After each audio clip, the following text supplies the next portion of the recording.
మన తెలుగు సినిమా పరిశ్రమలో ఎంతో మంది నటులు ఉంటారు. అందులో మనం కొంతమందినే గుర్తు పెట్టుకుంటాం. అలా అని కొంతమంది నటులని మనకు బాగా నచ్చిన పాత్రలనే మనం గుర్తు చేసుకుంటాం. అలా 370కి పైగా సినిమాల్లో నటించిన ఒక నటుడు ఉన్నారు. అవును, ఒక వీధి నాటకాల నుండి వెండితెర వరకు ఎన్నో సినిమాల్లో నటించాడు. మరి ఆ వ్యక్తి ఎవరో కాదు, ఈ మధ్య మరణించినటువంటి కనకాల రఘునాథ్ రెడ్డి గారు. వ్యక్తిగత జీవితం, ఆయన మొదటి సినిమా, ఎన్ని సినిమాలో నటించాడో ఈ వీడియోలో తెలుసుకుందాం. ఈ వీడియోని స్కిప్ చేయకుండా ఎండు వరకు చూడండి. 70mm పోస్టర్ కి స్వాగతం. కల్లకోట రఘునాథ్ రెడ్డి గారు విజయవాడ నగరంలో ఒక సాధారణ కుటుంబంలో జన్మించారు. వాళ్ళ నాన్న కృష్ణారెడ్డి గారు, తల్లి సామ్రాజమ్మ. ఇతనికి వీధి నాటకాల పిచ్చితో వీధికి నాటకాలు వేసేవాడు. 1966 నుండి 1996 వరకు వీధి నాటకాల్లో పనిచేశారు.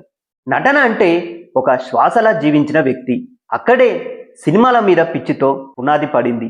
1991వ సంవత్సరం మన పరుచూరి బ్రదర్స్ డైరెక్టర్ చేసిన శోభన్ బాబు గారి సినిమా సర్పయాగం సినిమాతో మన రఘునాథ్ రెడ్డి గారు వెండితెరకు పరిచయం అయ్యారు.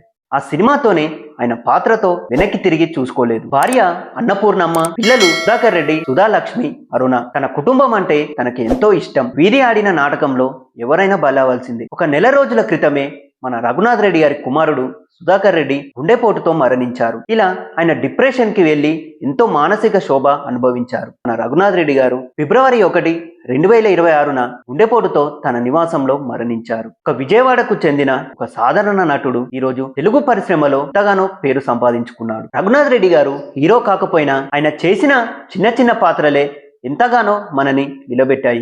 ఆయన లేకపోయినా సినిమాలు మాత్రం మనం ఎప్పటికీ చూస్తూనే ఉంటాం. ఈ వీడియో ద్వారా ఆయన ఆత్మ శాంతి చేకూరాలని నేను కోరుకుంటున్నాను. ఆయన నటించిన పాత్రలో మీకు ఏ పాత్ర బాగా నచ్చిందో మా కింద కామెంట్ బాక్స్ లో చెప్పండి. వీడియో నచ్చితే లైక్, షేర్ చేయండి. మరిన్ని అప్డేట్స్ కోసం మా 70mm పోస్టర్ ఛానల్ ని సబ్స్క్రైబ్ చేయండి. Thank you.